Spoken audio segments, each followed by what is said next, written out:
আমি মিয়া গোলাম কুদ্দুস, জামাত ইসলামী খুলনা জেলা শাখার সহকারী সেক্রেটারি।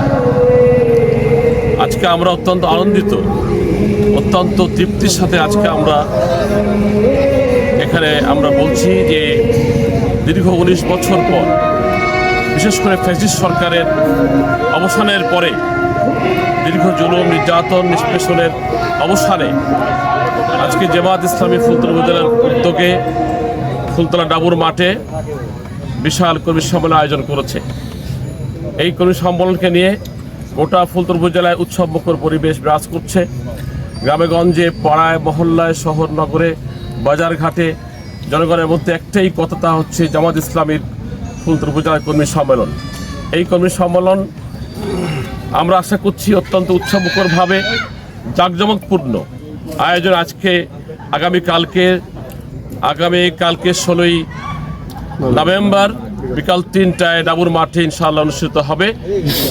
ইনশাআল্লাহ এই কর্মী সম্মেলনে প্রধান অতিথি হিসাবে উপস্থিত থাকবেন জামাত ইসলামীর কেন্দ্রীয় সেক্রেটারি জেনারেল এবং খুলনা 5 আসনের মাননীয় সাবেক সংসদ সদস্য এবং ফুলতলা ডুমুরিয়ার আধুনিক ফুলতলা ডুমুরিয়া গড় কারিগর এবং বাংলাদেশের জনমানুষের প্রিয় নেতা অধ্যাপক মিয়া গোলাম পরোয়ার।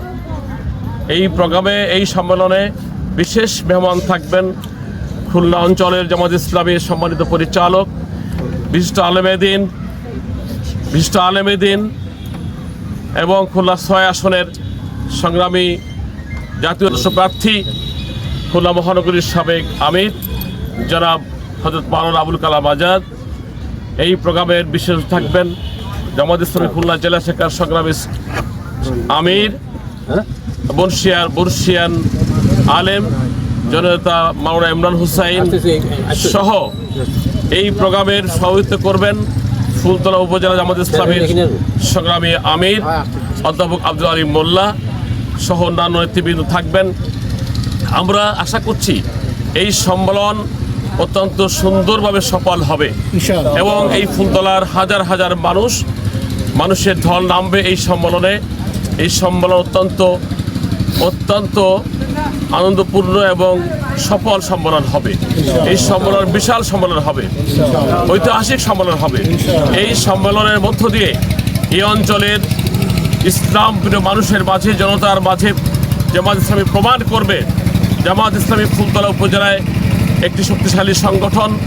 জামাত ইসলামী এই অঞ্চলের মানুষের মধ্যে মনের কোঠায়, মণিকোঠায় স্থান করে নিয়েছে এবং এইভাবে গোটা বাংলাদেশের সর্বত্রই জামাত ইসলামী তার কর্মী সম্মেলন এবং জনসভা কর্মকাণ্ডের মধ্য দিয়ে আগামী দিনে এই ফ্যাসিস্ট সরকারের বিপক্ষে যে বিপ্লব সংগঠিত হয়েছে 5 আগস্টের বিপ্লবের পরবর্তীতে বাংলাদেশের মানুষ ভাবতে শিখেছে। এই বাংলাদেশের রাষ্ট্র ক্ষমতায় অনেকে এসেছে, জাতীয় পার্টি, বিএনপি, আওয়ামী লীগ দেশ শাসন করেছে। আজকে মানুষের মধ্যে একটাই কথা, বাংলাদেশের রাষ্ট্র শাসনে জামাত ইসলামী কখনোই সুযোগ পায় নাই। জামাত ইসলামী বাংলাদেশের মানুষের মধ্যে এই আহ্বান সৃষ্টি করেছে, এই অবস্থা তৈরি করেছে, আগ্রহ সৃষ্টি করেছে।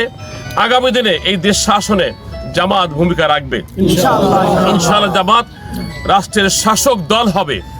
সেইভাবে আজকে বাংলাদেশের জনমানুষের মধ্যে জামাত ইসলামের অবস্থান তৈরি হয়েছে। ফুলতলার কর্মী সম্মেলন বাস্তবায়নের জন্য এই যে কমিটি গঠিত হয়েছিল, সেই কমিটি অত্যন্ত সার্থকভাবে এই সম্মেলন বাস্তবায়নের জন্য কাজ করছে। আমরা আশা করছি আগামীকালকে এই সম্মেলন অত্যন্ত সার্থকভাবে সফল হবে।